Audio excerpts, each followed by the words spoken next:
Another Hollywood celebrity who's trying to lecture President Trump now. Bono.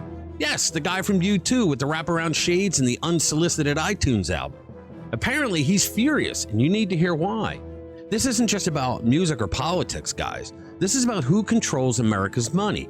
Your money, sending it off to globalist NGOs to spread anti-freedom globalism around the world while trashing America at the same time, and who gets to wag their finger at you on late-night television. But on the other hand, Bono did just reveal everything wrong with how Hollywood and the DC elite view the rest of us. In this video, we break down Bono's bizarre attack and what it really means, and we're going to show you how Hollywood celebs go on shows to not just promote themselves and their careers, but to manipulate hosts like Jimmy Kimmel with sob stories about ending USAID, and how the same nonsense backfired spectacularly with Joe Rogan. You're not going to want to miss it. Let's get into it. Hey guys, welcome back to the channel. Look, if you like our videos and you haven't already, become a subscriber to the channel. Hit the notification bell, smack that like button, because it helps us get our message out to more people. All right, so apparently President Trump is in trouble now with Bono. Yes, Bono, the rock star, the rose-tinted glasses, the leather, the endless lectures.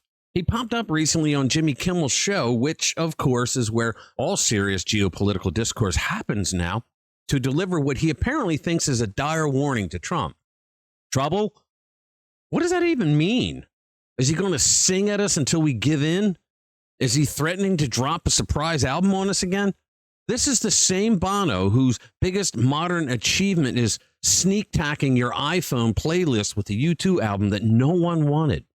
And now he's appointed himself global foreign aid czar from Kimmel's couch. And that's where it gets serious. Because Bono's mad. Not about inflation, not about the border, not even about the fentanyl crisis killing Americans by the thousands.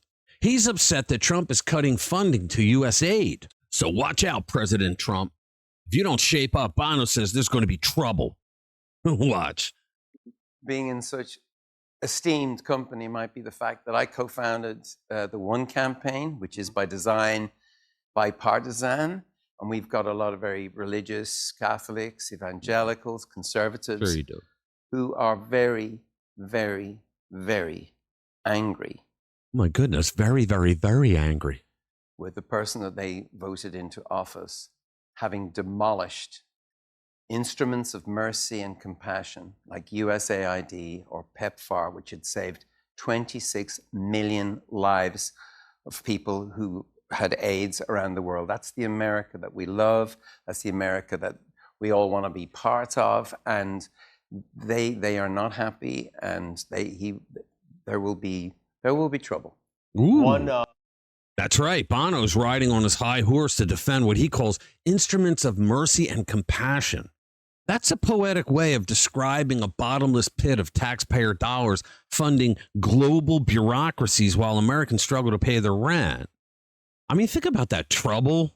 What, like a strongly worded Grammy speech? Now let's pause for a moment, because this whole Bono performance perfectly captures everything broken about our celebrity culture right now. Here's a guy with zero elected power, zero accountability, but infinite airtime on late night TV, trying to guilt America into funding endless foreign aid and acting like he speaks for you.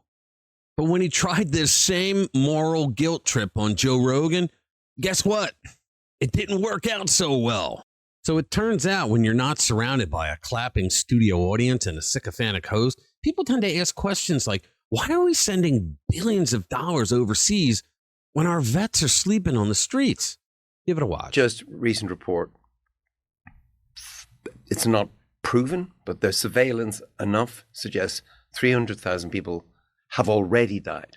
So it's not proven, but I'm going to tell you anyway, like as if it is. Just this cut off, this hard cut of USAID.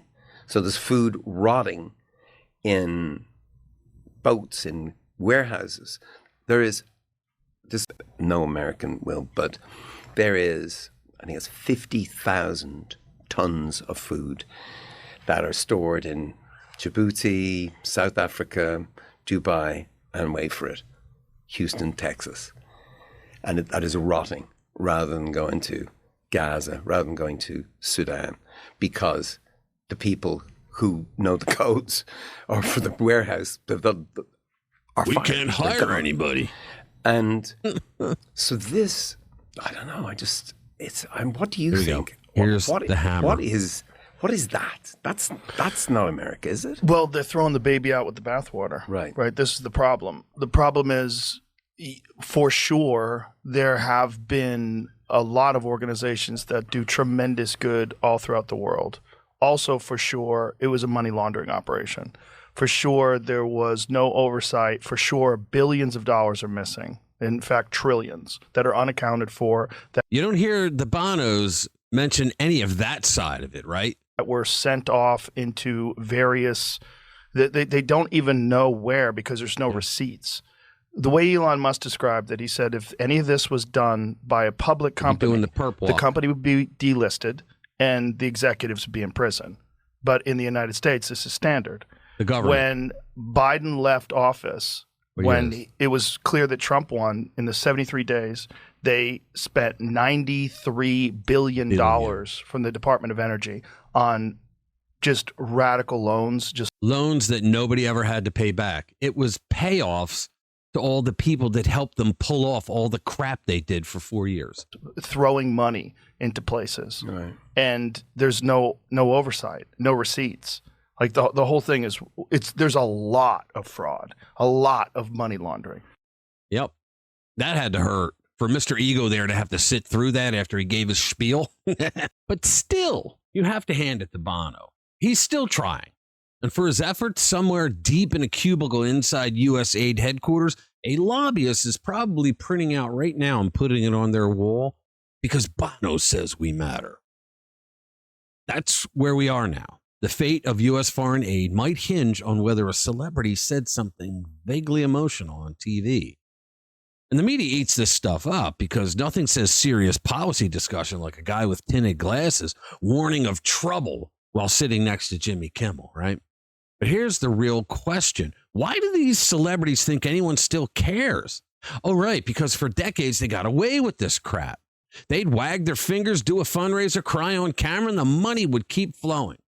Not anymore. Because now people are paying attention. You are paying attention. And we're not buying what Bono is selling anymore. So the next time a rock star lectures you about foreign aid from a late night TV set, remember this, you're not crazy. They are. And while they're obsessed with instruments of compassion, the rest of us are focused on fixing America.